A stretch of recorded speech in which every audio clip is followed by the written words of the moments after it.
Hola, yo soy Marta Oropesa y el día de hoy les voy a hablar de la deontología y otras partes de ella. Historia de la filosofía. La filosofía surge al inicio de la civilización, es decir, durante el predominio del modo de producción asiático y el esclavismo en China, la India, Egipto y por supuesto Grecia. La historia de la filosofía se divide en etapas y hoy te voy a hablar de algunas de ellas. Primero, comenzamos con la filosofía antigua. Desde Tales de Mileto, alrededor del siglo 600 a.C. hasta los neoplatónicos del siglo VI después de Cristo, el pueblo griego y otras civilizaciones mediterráneas ejercieron la filosofía como una forma de conocimiento y también como un estilo de vida, en el que se considera que los primeros filósofos fueron llamados desocráticos. Se les conoce por haber dado el paso de mito a logos, ya que buscaron observaciones de la naturaleza, del origen de todo lo que es, y es una filosofía antigua porque llega a su fin con el desarrollo de los pensadores de la antigüedad tardía, que son llamados los epicúreos, los estoicos, los escépticos y luego, por supuesto, los neoplatónicos. Venimos ahora con la filosofía medieval. Se da entre los siglos 5 y 6, con la caída del Imperio Romano en el año 476 y siglo 6 después de Cristo. Con el surgimiento del Renacimiento, su principal característica es la inclusión de las ideologías clásicas, que son los dogmas más grandes de las religiones monoteístas, como por ejemplo el cristianismo, el judaísmo y el islam, que se conocen actualmente. Este intento de inclusión entre filosofía y religión se desarrolló por un periodo de aproximadamente casi 6.000 años. Luego venimos con la filosofía renacentista. Es aquella que se desarrolló entre los siglos XVI más o menos. Durante este periodo se trabajó con mayor énfasis en las problemáticas que conciernen a la filosofía natural. El humanismo y la filosofía, este tipo de filosofía, a este periodo se le considera de transición por ubicarse entre la Edad Media y la Edad Moderna. No tuvieron una mayor extensión en el tiempo, sino que también hubo una mayor radicalidad respecto a las problemáticas que suscitaban por esa inclusión que querían formar. Y en la forma en la que pues ahora te voy a hablar de la problemática constitutiva de la ética. Ya que las normas morales existen en la conciencia de cada uno, esto provoca que existan diferentes puntos de vista y por ende problemas o problemáticas en el momento de considerar las diferentes respuestas existenciales que ejercen las personas frente a ellas. Las problemáticas son las siguientes. Te voy a dar 3 ejemplos. El primero, problema de diversidad de sistemas. Los morales, este es debido al pluralismo, los sistemas morales. Este es debido al pluralismo que existe entre las tendencias frente a un mismo acto. Esto es que para cuando algunas personas un acto es incorrecto y para otros es correcto. Por ejemplo, sería el aborto o la eutanasia. Para algunas personas es correcto y otras personas lo consideran incorrecto. Luego tenemos un segundo ejemplo, problemática de la libertad humana. La libertad humana no es del todo real, ya que todo individuo está de alerta. Forma parte condicionada por una sociedad en la que el problema está en la incompatibilidad de la libertad y las normas morales, puesto que la libertad es como limitada. Al final, esa libertad se rige por normas que impone la sociedad.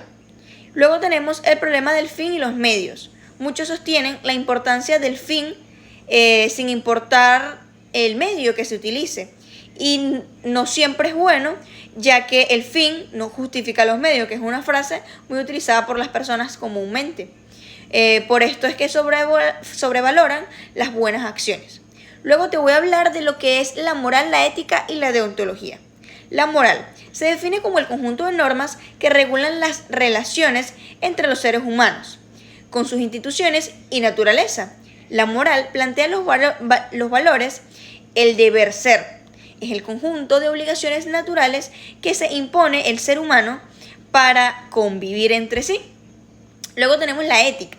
La ética es la parte de la filosofía que estudia la moral. No por eso se define como la ciencia de la moral, sus principios, esencia, desarrollo y leyes. La ética como ciencia no se identifica con ninguna moral, pues hace que su objeto de estudio sean las diferentes morales que han existido, o sea, no se basa solamente en una sola. Por último, tengo la deontología. La deontología opera por definición en el campo profesional, sancionadas por una instancia disciplinaria. Sus normas no son puramente morales ni puramente jurídicas. Es la ciencia que estudia el conjunto de deberes morales que debe ejercer un profesional. Vamos con la dimensión normativa de la ética profesional. Se hace referencia a los límites que existen entre los parámetros laborales y la moral individual. En algunas ocasiones pueden surgir conflictos entre la ética personal y la ética laboral, ya que cada persona tiene derecho a ejercer los valores que desee desde su individualidad. Dentro del ámbito profesional, cada trabajador debe esforzarse por adecuarse a las reglas que tiene la empresa, que son las reglas éticas. No obstante, toda persona tiene derecho de tomar la decisión de no asumir estas responsabilidades o no participar de ellas. Las dimensiones abarcan todo el ambiente laboral. Sin embargo, sus reglas no son impuestas de forma obligatoria, ya que cada persona puede decidir si desea comprometerse con el cumplimiento de estos parámetros. Es decir, no es algo obligado, pero sí la persona, siendo profesional o perteneciendo a una empresa, debe esforzarse por cumplir con estos parámetros, como ya lo expliqué anteriormente. Luego tenemos la fundamentación de la deontología. Está basada en principios para la acción, en las obligaciones que caen sobre un agente moral. Parte de las visiones éticas sobre el cumplimiento de un deber tiene ciertas características afines con la moralidad. Sin embargo, su enfoque se basa en el cumplimiento de una labor, contraria a la evaluación de las consecuencias. Es decir, evalúa la postura que enfrenta un profesional para hacer el cumplimiento con su obligación o deber ante ciertas circunstancias que lo impiden. Estado de Derecho. En el Estado de Derecho se define como un principio de gobernanza en el que todas las personas, instituciones y entidades públicas y privadas, incluido el Estado, debe someterse a promulgarlas públicamente, se hacen cumplir por igual y se aplican por independencia, además de ser compatibles con las normas y los principios internacionales de derechos. Exige que se adopten medidas para garantizar el respeto a los principios internacionales de los derechos humanos, por supuesto. Tiene dos principios. Principio de distribución. La libertad consiste en poder hacer todo aquello que no perjudique a otro. Por eso, el ejercicio de los derechos naturales de cada hombre no tiene otros límites que los que garanticen a los demás miembros de la sociedad el goce de estos mismos derechos. Luego tenemos el principio de organización. Sirve para poner en práctica el principio de distribución. El principio de organización, con la separación de los poderes y la distribución de las competencias estatales, entre ellos la organización del Estado, con la finalidad de implementar medidas que funcionalmente garanticen el principio de la distribución. Puede entenderse más comprensivamente al estar implementado uno con otro.